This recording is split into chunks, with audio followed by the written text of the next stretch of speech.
Doctor, por favor, puede hablar. Gracias, no le escuchaba hace un momento, no tenía audio de ustedes. Bueno, está bien, les agradezco por la invitación para compartir algunas reflexiones en un día sábado, que es un día importante para el gremio de abogados que ustedes conforman.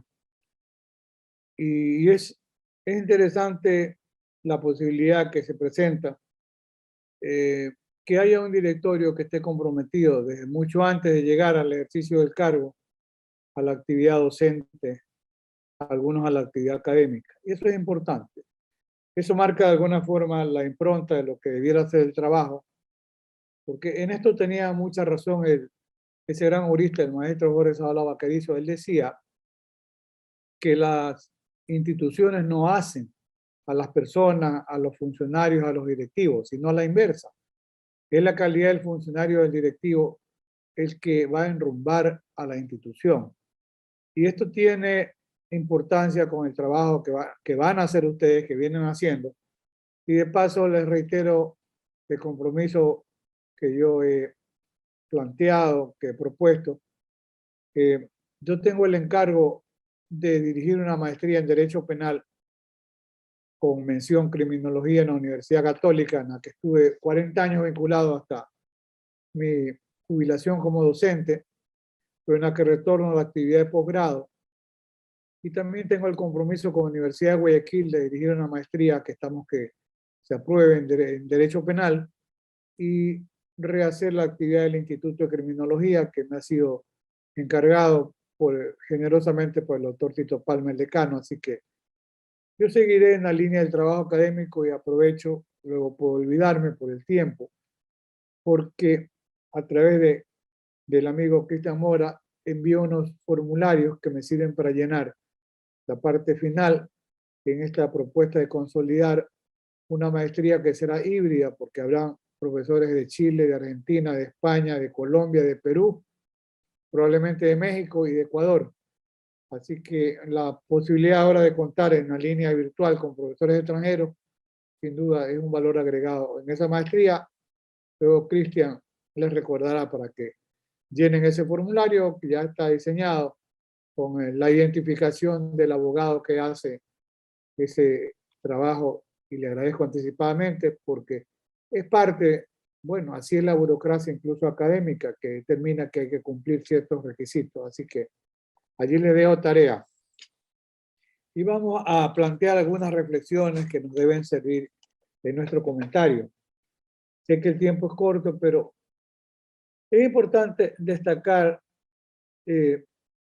la presencia del abogado defensor.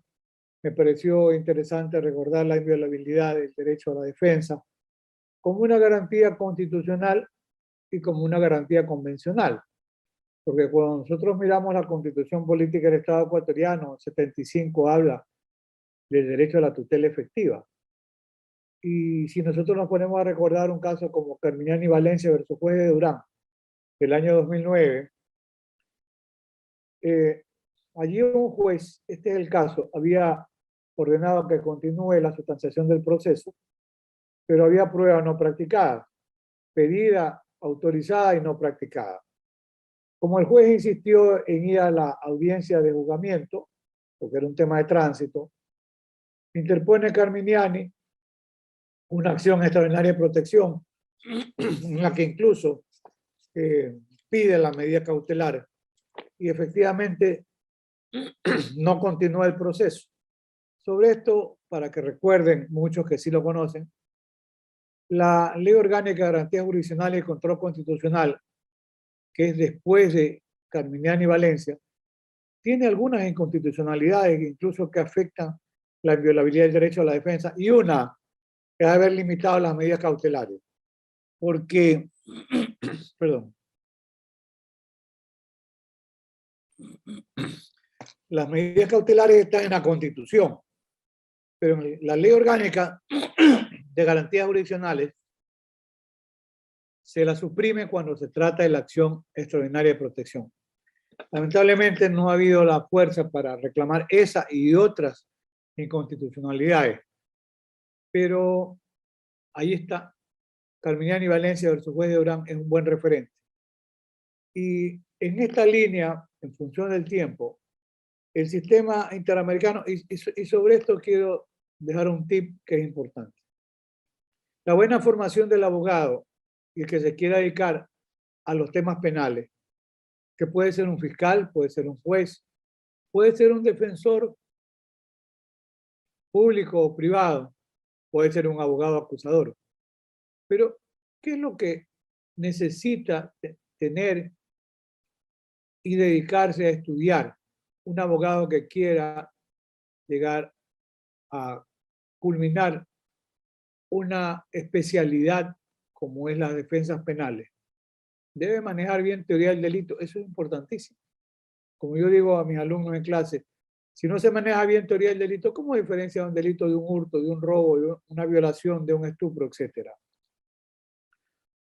O un delito contra la administración pública, o un delito de infracción de deber, o no entiende cómo funciona la creación formidable del profesor Claude Roxin, el tema de la autoría inmediata y cómo se maneja los delitos de infracción de deber. Fíjense, todo eso surge de que de un estudio de lo que es la teoría del delito. Eso nos permite estudiar la parte especial. Y luego, cuando se va a dedicar uno, bueno, podría hablar en primera persona, toda la vida dedicado a las defensas penales, ¿qué hay que manejar? Teoría de la prueba. Hay que conocer la dinámica del proceso penal, hay que aprender a litigar oralmente. Pueden haber manuales de Walterman y Duche, puede haber de un querido amigo jurista y magistrado peruano, José Antonio Neira Flores, es decir, hay obras de mucha importancia en el ámbito práctico, pero se adquiere mucha experiencia. La experiencia no es un accidente, se adquiere litigando. Y las destrezas de litigación se van aprendiendo en función de la práctica que uno va teniendo. Y luego hay que manejar bien los recursos. El tiempo es corto, pero diría algunos tips para destacar la importancia que tiene la buena formación de un abogado que se quiera dedicar al ámbito penal. Y reitero, puede ser un buen fiscal, un buen defensor público, un buen juez, etcétera, un buen magistrado. Pero la inviolabilidad del derecho a la defensa no siempre ha estado en Ecuador en el nivel que podemos hoy considerar. Y lo diré por el tiempo. En la época que yo era estudiante, estoy pensando 50 años atrás, para aquella época no estaba institucionalizada ni la Fiscalía General del Estado, ni la Defensoría Pública. Y había procesos en los que, para llenar la formalidad y tratar de evitar la nulidad, se hacía aparecer a un llamado promotor fiscal, que vendría a reemplazar al fiscal. Y no había abogados para la defensa, ni pública ni privada suficiente. Y se completaba allí el ruedo poniendo a un defensor público, al que también se lo llamaba defensor de oficio o defensor de pobres. Ambos ciudadanos que iban a funcionar como operadores en la maquinaria que es el sistema penal, no se requería que sean abogados. Con todo respeto, porque probablemente en mi familia que viene del campo, de la montaña, habrá habido algún agricultor, algún sastre, algún dueño de una tienda, algún peluquero, etcétera. Cualquiera de ellos podía servir como promotor fiscal o defensor público o defensor de pobres. Solamente piensen ustedes, ¿qué garantía de defensa podría haber? Absolutamente ninguna. Por eso es que, convencido con el profesor Edmundo Durán Díaz y Walter Guerrero Vivanco, en el año 1993-94, antes de la constituyente de Riobamba, dejamos el proyecto o anteproyecto del Código de Procedimiento Penal del año 2000, que es el primer modelo acusatorio, donde por primera vez aparece ya la idea de institucionalizar la defensa y el derecho de defensa del imputado. Ya en la Constitución del año 1998, que era una buena constitución, sin duda, en el artículo 24 estaban las garantías del derecho al debido proceso. Allí estaba garantizado ya el derecho, por ejemplo, a guardar silencio. que es una de las garantías del inviolable, del derecho a la defensa como garantía inviolable e injusticiable. Y en aquel momento, en alguna conferencia que era fiesta de la Fiscalía General del Estado, y me invitaron, había muchos policías. Y los policías, cuando yo empecé a hablar incluso sobre la enmienda Miranda de Estados Unidos en 1966, que es un gran precedente porque en el caso Miranda versus Arizona, en el primer momento la policía llama al defensor, a un defensor, que a veces también funciona la Defensoría Pública, y luego ya no lo convocan más.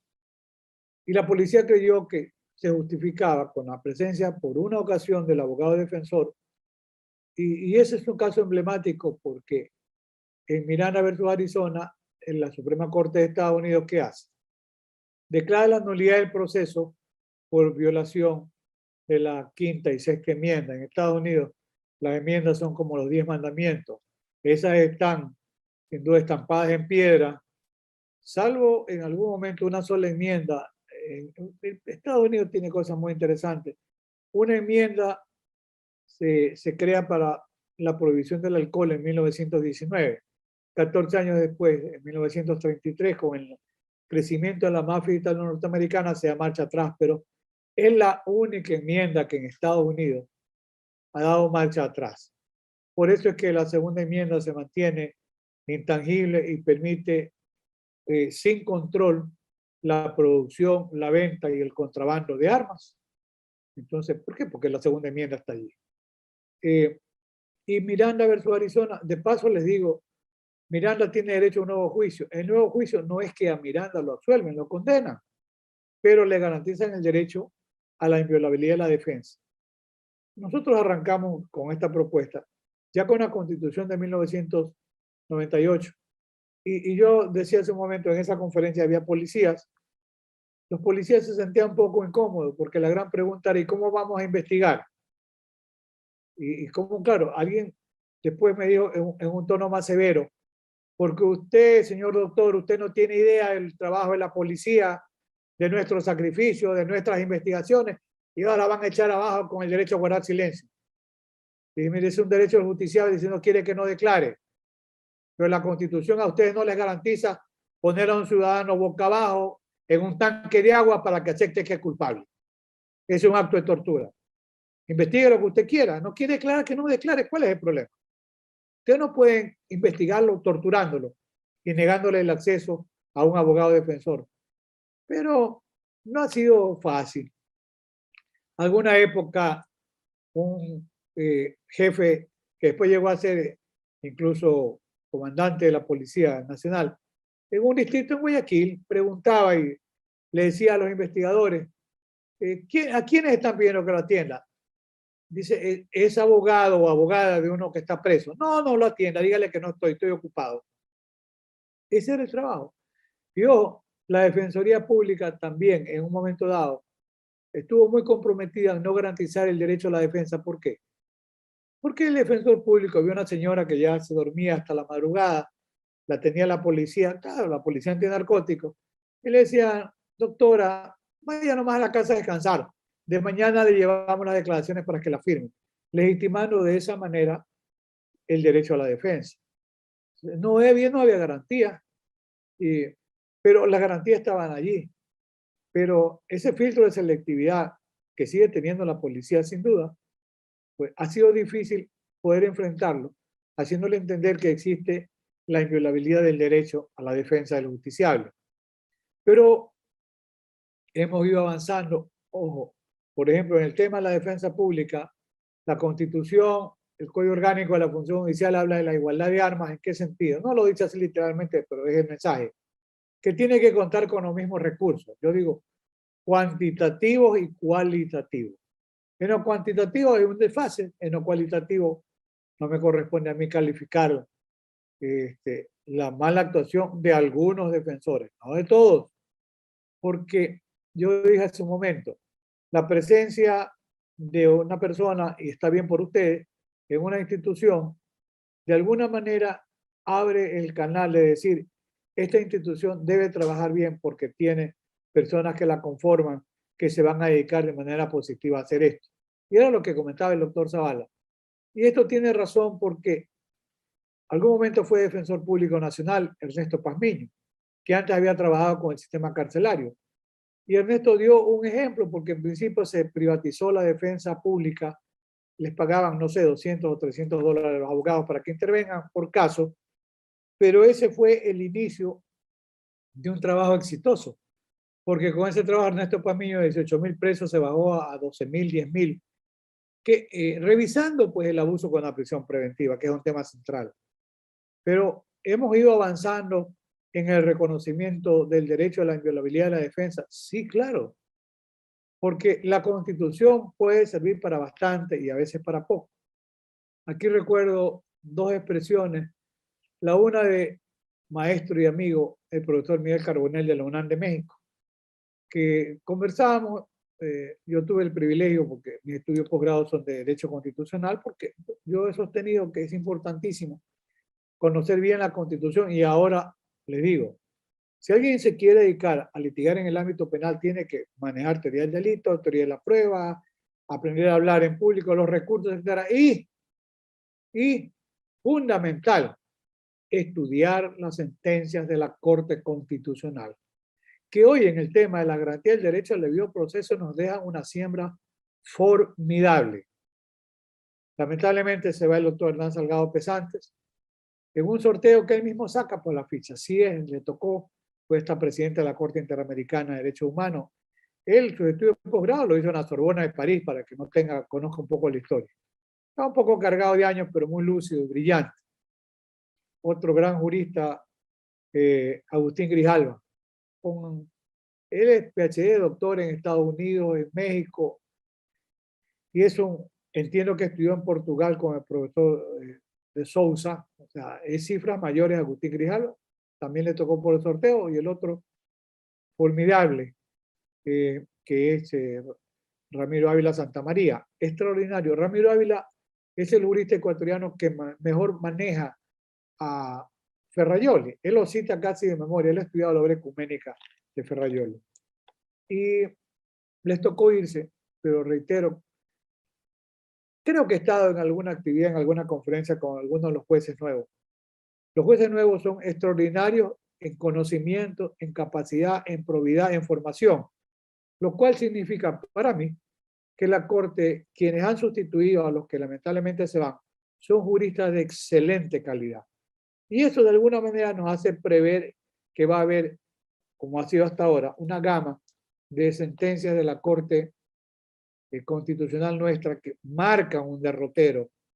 Porque alguna vez en Colombia, y mencioné a Ferrajoli, el profesor Ferrajoli en alguna conferencia, no lo veo últimamente, decía, lo que pasa es que hay países que tienen grandes constituciones. Y yo le dije, como la nuestra, de 444 artículos, como la de ustedes, Alfonso. ¿Cuál es el problema ahí? Y él dijo algo cierto. Hay gente que se queja porque no sabe o por ignorancia. Exceso de garantismo. ¿Qué es hablar de garantismo? Es hablar de los derechos humanos, no hablar de otra cosa. Ningún garantismo es excesivo, dice el profesor Ferrajoli. Pero hay constituciones que lamentablemente no dejan de ser constituciones de papel porque las garantías no se cumplen efectivamente. Que era lo que decía Carbonell, decía, veamos cómo se cumple, veamos cómo se va aplicando. Y hoy la Corte Constitucional, que acaban de dar estos tres grandes juristas, ha dado un ejemplo de lo que puede ser una Corte Constitucional para un país como Ecuador. En Colombia, la Corte Constitucional tiene un prestigio formidable. El mismo Carbonell me decía que es la mejor corte de América Latina. Yo le decía que la peruana, donde está Landra Arroyo y otros más, es formidable, también la de Chile. Pero le gusta mucho la Corte Constitucional de Colombia, por supuesto que sí.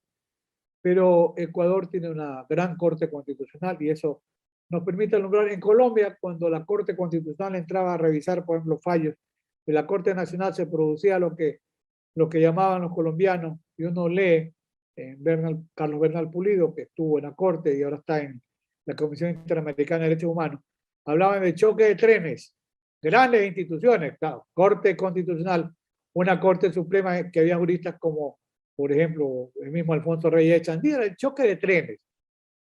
¿En Ecuador ha habido choque de trenes? No, no ha habido choque de trenes, porque la Corte Constitucional de Ecuador es un tren que ha arrollado a la Corte Nacional y le ha hecho entender una serie de errores y de actos de abuso del poder en que ha incurrido la Corte Nacional de Ecuador. ¿Gracias a qué? Gracias a ese tren que ha venido arrollando, que es la Corte Constitucional, y me voy a referir a algunos fallos. En Estados Unidos es importante, y quiero completar alguna idea de este tema de la inviolabilidad del derecho a la defensa. Menciono un caso, Brady versus Maryland, 1963. ¿Por qué? Porque la fiscalía, como pasa en muchos lugares, ocultaba pruebas exculpatorias. Y entonces el ocultamiento de las pruebas, cuando en algún momento el que llaman discovery, el descubrimiento, presente todo lo que tiene y se aprecia que la fiscalía ocultó pruebas, eso declara la nulidad del caso Brady versus Maryland, 1963, 3 años antes de Miranda versus Arizona.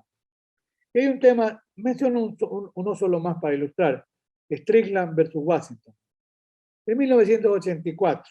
Es interesante porque allí se entra, en Estados Unidos no hay recurso a la sentencia absolutoria, porque, y en esto, mire, José Julio Bernardo Mayer, el más importante para mí procesalista que ha dado nuestra región, nuestra América hablante, el profesor Jorge Zavala Vaquerizo, extraordinario penalista y procesalista ecuatoriano. Ambos coincidían en que dictada la sentencia absolutoria, y les dejo el tip allí, por un tribunal, que es el que recibió la prueba, aplicando los principios de oralidad, de publicidad, de contradicción, de continuidad y de inmediación, es el juez más capacitado para poder resolver. Y de la sentencia absolutoria coincidían Mayer y el profesor Zavala en que no debe haber recurso. Si ustedes miran el 76, el 77, si miran el artículo 8 del Pacto de San José, en favor de quienes están establecidos los recursos, no de la fiscalía, sino del justiciable. Eso es cuesta arriba, es complicado. Pero el sistema interamericano fue estructurado y previsto ¿para qué? Para atender los reclamos que hace una persona a la que se le han violado sus garantías de derecho al debido proceso. Y eso mismo debe funcionar algún día en Ecuador, pero hasta tanto habrá que reajustar por lo menos los recursos. En la línea de lo previsto por el tiempo, y como dije, ese tren arrollador que resulta ser la Corte Constitucional, y esperemos que siga así, les cito algunas sentencias, no las tenía aquí, una interesante, la 820, en esa es del profesor Ramiro Ávila Santamaría, por dos aspectos muy importantes. El uno, que se declara inconstitucional que se limite el sustitutivo a la prisión preventiva cuando la pena es de más de 5 años. Porque eso no lo dice el sistema interamericano, y es cierto, tampoco lo dice la Constitución. Habla de 6 meses y de 1 año, pero no establece limitación por el tipo de delito. Y sobre esto, el sistema interamericano, y lo recoge el Código Orgánico Integral Penal, dos razones son aquellas que permiten legitimar la privación de la libertad. La una, el riesgo cierto de fuga, que como dice la jurisprudencia de los tribunales peruanos, tiene que estar debidamente acreditado. En Estados Unidos le negaron incluso la fianza carcelaria que pretendía el expresidente Toledo de Perú. Y si ustedes revisan esa sentencia del juez que le niega un beneficio que está allí, pero que aquí se lo limita, ¿por qué? Primero, porque Toledo tenía mucho dinero en efectivo, incluso donde vivía. Segundo, porque tenía muchos amigos, había sido un presidente. Tercero, porque tenía abierto un proceso en el Perú en el que va a ser juzgado y condenado con alta probabilidad. Todo eso, ¿qué hizo?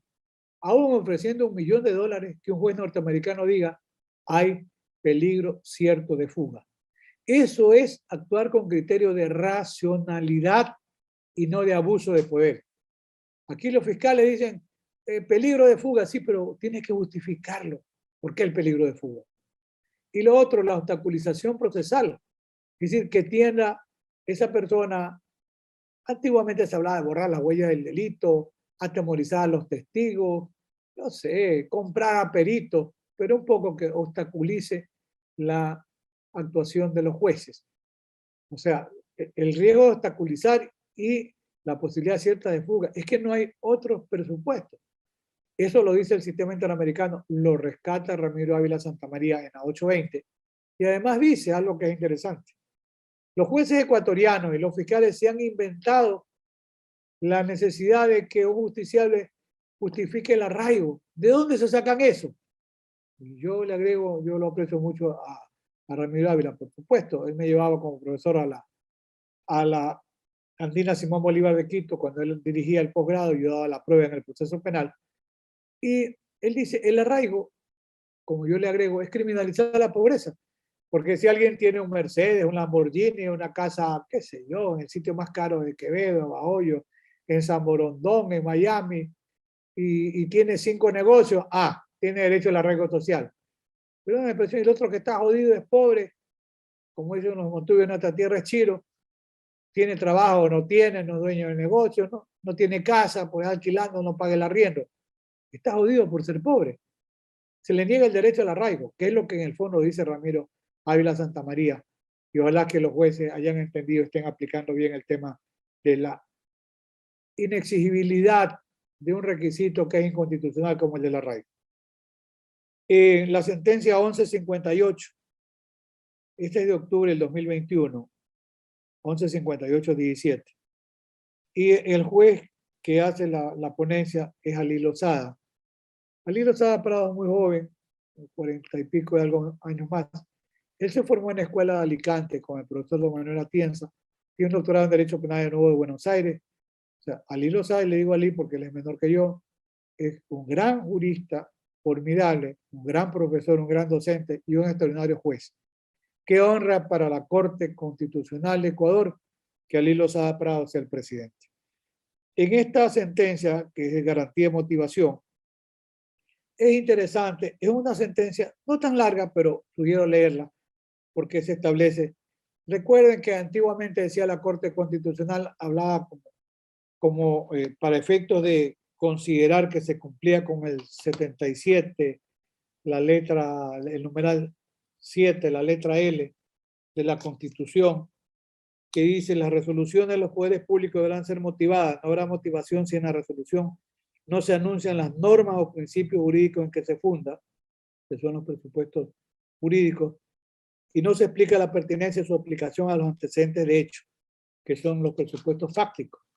Si no hay debida motivación, es causa de nulidad de la sentencia o de la resolución, porque no solamente son las sentencias, cualquier acto del poder, incluso los fiscales están obligados a motivar, pero por supuesto que sí. Si un fiscal se dedica al copia y pega, como pasa con muchos jueces y fiscales, a leer y no puede explicar, un fiscal en un caso decía, como no había peculado, cambia la tipificación y dice tráfico de influencia. Y se habían descargado los teléfonos. Y la gran pregunta es, ¿se puede determinar con el contenido de los teléfonos que hubo alguna comunicación entre las imputadas? No, ninguna. Hacía referencia a un peritaje. Y en el peritaje, ¿qué es lo que se determinaba? Era el valor de los precios de los productos, pero no el tráfico de influencia. No había fundamentación. Finalmente terminan las 8 señoras y señoritas, terminan con un sobreseimiento que ha sido confirmado por la Corte de Guayaquil. Pero no hubo motivación. Y aquí dice la Corte, solamente veo la parte pertinente, dice, se aleja explícitamente del test de motivación antiguo que hablaba de lógica, comprensibilidad y razonabilidad. Con base en la jurisprudencia reciente, la Corte establece varias pautas para examinar cargos de vulneración de la referida garantía. Estas pautas incluyen un criterio rector, según el cual toda argumentación jurídica debe tener una estructura mínimamente completa, de conformidad con el 76.7, letra L. Las pautas también incorporan una tipología de deficiencias motivacionales, es decir, de incumplimiento de dicho criterio rector, inexistencia, insuficiencia y la apariencia. Esta última surge cuando la argumentación jurídica incurre en algún tipo de vicio motivacional, como son la incoherencia, inatinencia, incongruencia y la incomprensibilidad. Ahí están las pautas. Es interesante porque vean ustedes la sentencia y se dice, tiene que ser atendido esta propuesta de inviolabilidad del derecho a la defensa todas las fundamentaciones y argumentaciones que han planteado las partes. Por ejemplo, lo que haya dicho la defensa tiene que ser apreciado o desestimado. Cuando el juez no cumple con eso, no hay motivación suficiente, tiene que garantizar la inviolabilidad del derecho a la defensa. Primero haciendo un análisis de los fundamentos de descargo que están en la prueba practicada y luego decir por qué razones acepta o no acepta la prueba que sea practicada, cuál es el criterio de valoración. Es una sentencia muy ilustrativa que le sirve al abogado que litiga porque garantiza como un requisito de la inviolabilidad del derecho a la defensa la exigencia de motivación. Otra sentencia importante, 2505 de la 19, 17 de noviembre del 2021, esta es la ponente, es una jurista, Carla Andrade Quevedo, analiza una sentencia de apelación de acción de habeas corpus ante la caducidad de plazo de la prisión preventiva y determina que esta vulnera la garantía de no permanecer en prisión preventiva más allá del tiempo constitucionalmente establecido. Lo digo en tip. El Código Orgánico Integral Penal prevé que se interrumpe el plazo para la prisión preventiva en el caso de que exista sentencia condenatoria. Pero eso no dice la Constitución. Y el doctor Zavala decía, la prisión preventiva será siempre prisión preventiva hasta el día que no haya una sentencia condenatoria firme, porque allí, como yo sostengo, se pasa del estado de inocencia al estado de culpabilidad. Mientras tanto, le asiste el estado de inocencia, sigue siendo inocente cuando está bajo prisión preventiva. Y es interesante lo que dice la doctora Carla Andrade. El tiempo es suficiente para efecto de declarar la caducidad. Si hay una sentencia que no está ejecutoriada, no se interrumpe la caducidad de la prisión preventiva. El sistema europeo y el sistema interamericano establecen tres ejes para considerar la vulneración del plazo razonable. El primero es la complejidad del caso. Claro, no es lo mismo tramitar un proceso por la sustracción de un teléfono celular que un caso de delincuencia organizada. Segundo, la actuación que tengan los operadores de justicia, ahora serían jueces y fiscales, con qué diligencia actuaron o no. Y tercero, la conducta o actuación del justiciable. Como decía el maestro Jiménez Sendra, que fue presidente del Tribunal Constitucional Español y gran procesalista y constitucionalista, decía que no hay una conducta obtrusiva del justiciable. Por ejemplo, interpone, y ahí habría que discutirse, simplemente plantea una recusación al tribunal que no tiene sentido con el ánimo de dilatar. Todos esos recursos dilatorios suspenden la continuación del plazo. Eso lo desarrolló muy bien la jurisprudencia colombiana y el Código de Procedimiento Penal de Colombia. Pero aquí nos dio una pauta. Y esto es interesante, aunque no es, como yo he dicho, una sentencia con efecto erga omnes, sino que resuelve ese caso concreto. Sería interesante que haya una sentencia vinculante. En la 1965, el 17 de noviembre del 2021, esta exponente también el profesor Dalí Lozada Prado. Esta es muy importante, porque aquí consignan lo que llama laguna estructural y el derecho al doble conforme. A veces se dice, tiene derecho al doble conforme, pero sin tener idea del contenido.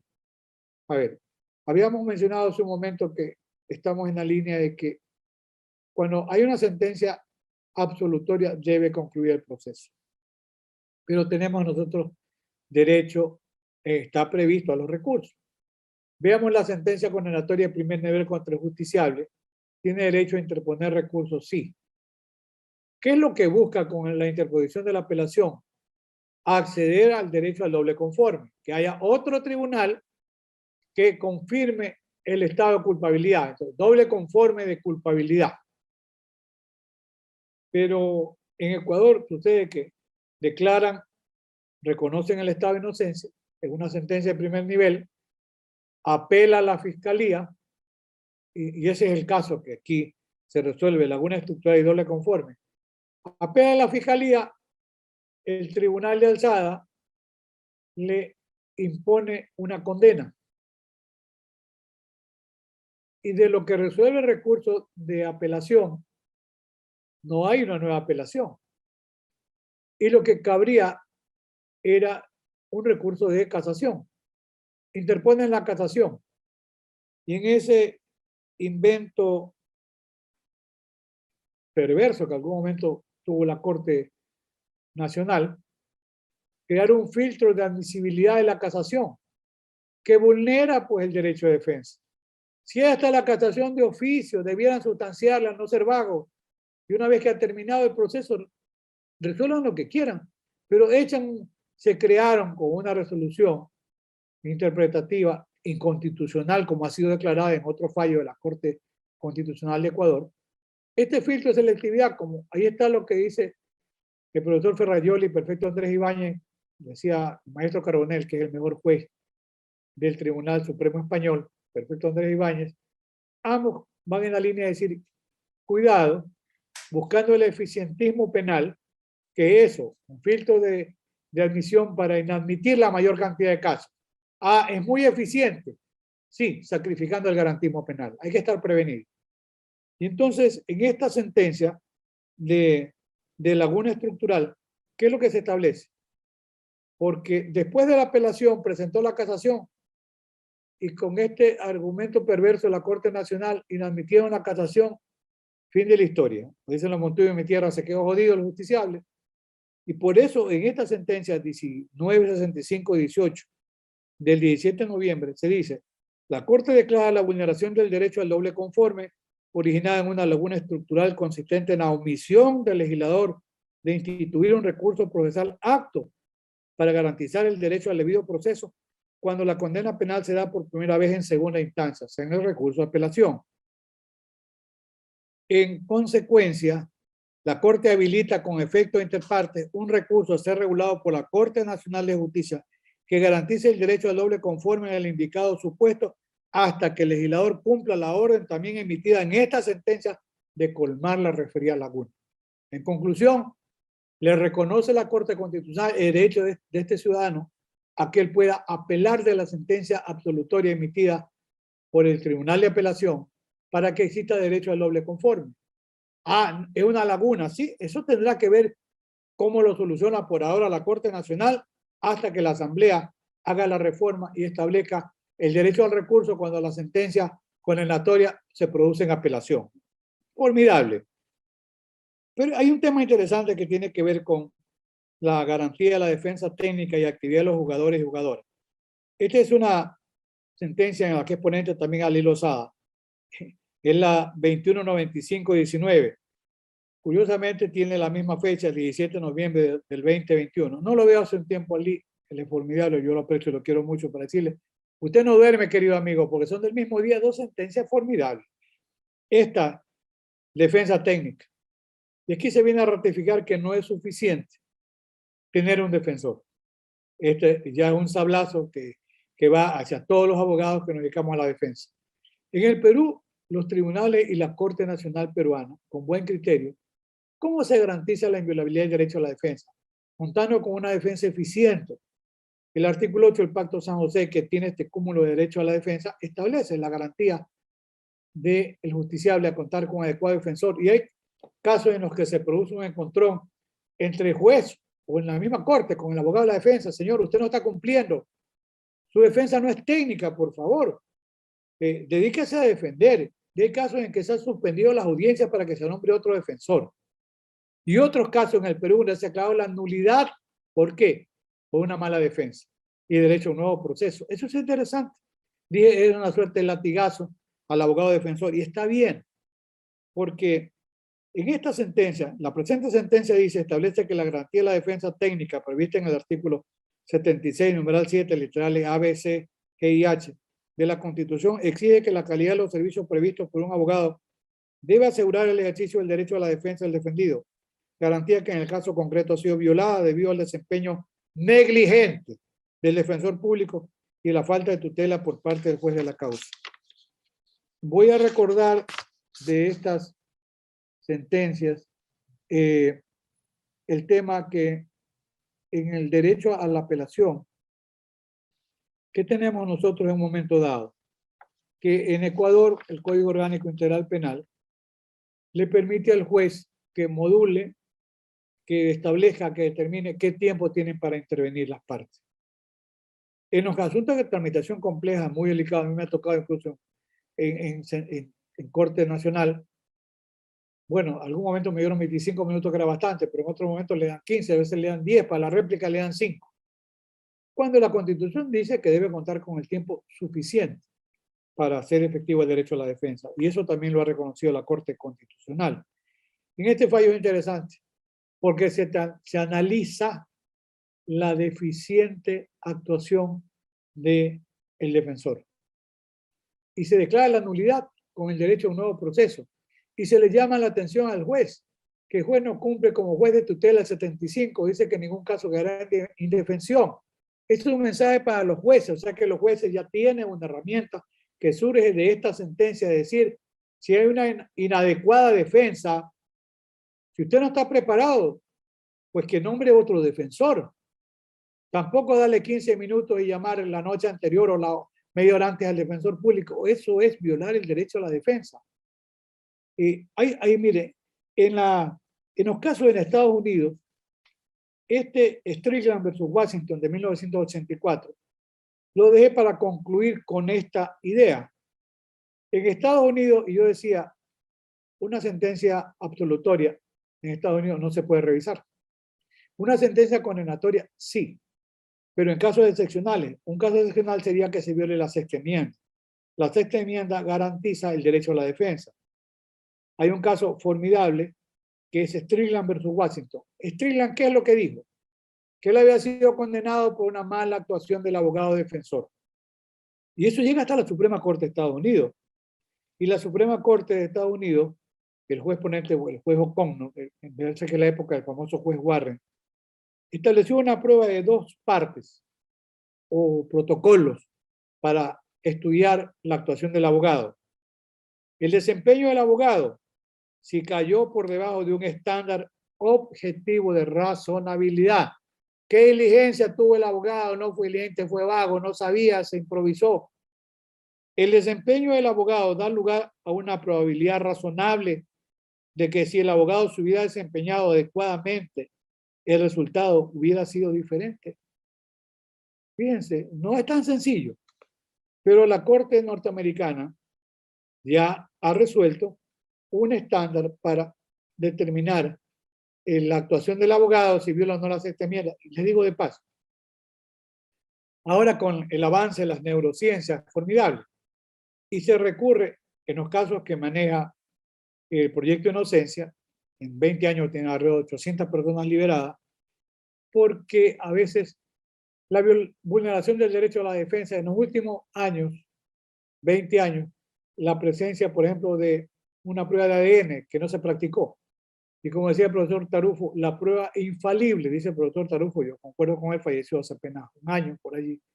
Dice, la única prueba infalible es la prueba de ADN.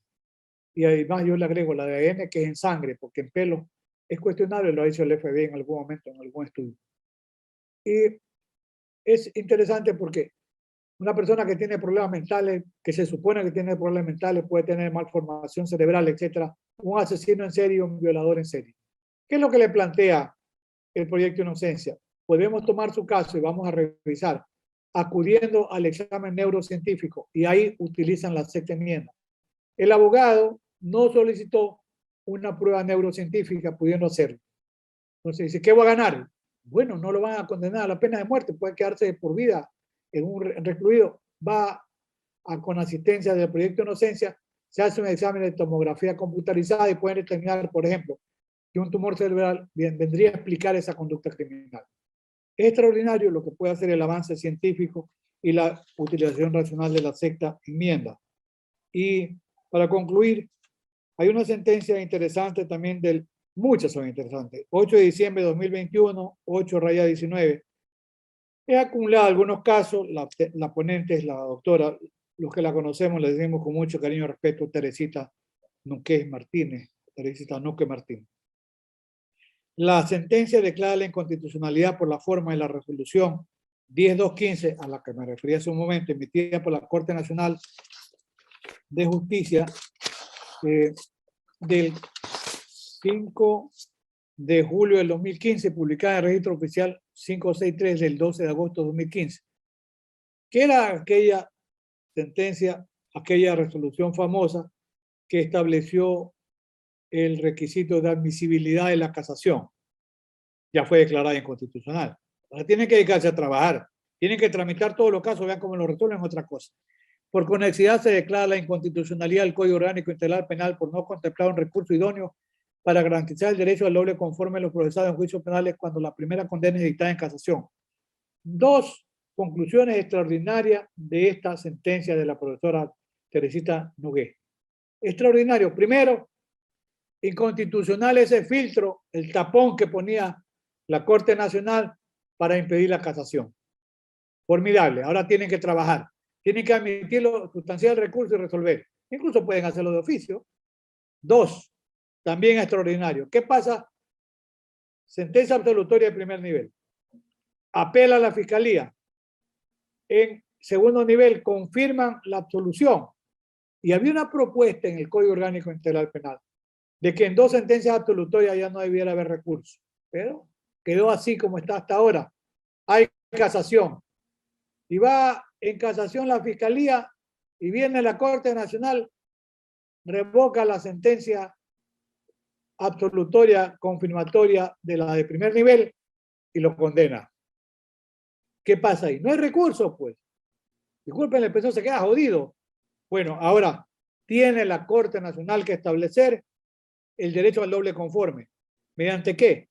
Un recurso idóneo para que procesado en juicios penales con sentencia o condena dictada en casación tenga derecho al recurso de apelación.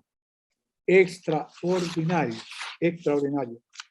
Discúlpenme, fui más de los 20 minutos previstos, pero no podía dejar. Hay otros temas, pero ya el tiempo no da para más. No, al sistema interamericano solamente recuerden dos sentencias que tienen que ver con principio de congruencia y inviolabilidad del derecho a la defensa. La primera, 2005, Fermín Ramírez versus Guatemala. La fiscalía lo acusa a Fermín Ramírez por delito sancionado con prisión de por vida. Así lo llaman a juicio y el tribunal lo condena a la pena de muerte. Se vulneró el principio de congruencia y por esa razón la Corte Interamericana declara la nulidad del proceso. El otro caso también, Canese 2004 versus Paraguay. Canese anunció prueba que no se practicó y lo condenaron. La Corte Interamericana declaró también la vulneración de la inviolabilidad del derecho a la defensa y declaró la nulidad. No hubo tiempo para más. Les agradezco muchísimo por el tiempo y creo que estas sentencias son muy, pero muy interesantes. A mí me van a servir para lo que mi hijo mayor en mi derecho penal, parte genial con los fundamentos. La última edición tiene, sí, es medio locura, 994 páginas en 2 tomos. Y el gemelo será mi derecho procesal penal, donde irán todas estas sentencias como adenda, que esperemos que sea un libro voluminoso, no por llenar espacio, sino por contenido. Muchísimas gracias a todos ustedes por la deferencia, por el tiempo y la bondad de escucharme. Querido maestro Alfonso Zambrano Paqué, reconocido jurista, amigo y sobre todo un ícono, modestia aparte, lo hemos establecido y expresado múltiples veces. Son más de 50 libros y en la donación que nos hizo a la Asociación de Abogados de Quevedo, quería expresamente, en nombre de nuestro directorio, el entrante y el saliente, y a través de estos medios que nos permiten interactuar, hacer este sorteo público como lo habíamos manifestado desde un inicio. Así que, por favor, aprovechando la presencia del doctor, creo que ya tenemos los papelitos sorteados a los colegas presentes. Quienes han salido un número o la colección, pasen acá al frente, por favor. Pasen al frente, en presencia del profesor. Pasen al frente los colegas que han recibido un ticket que ha salido libre. Pasen al frente, por favor.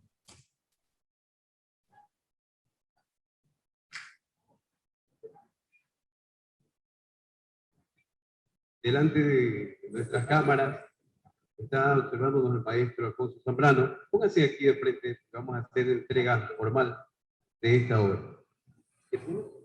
Un libro, colección 2.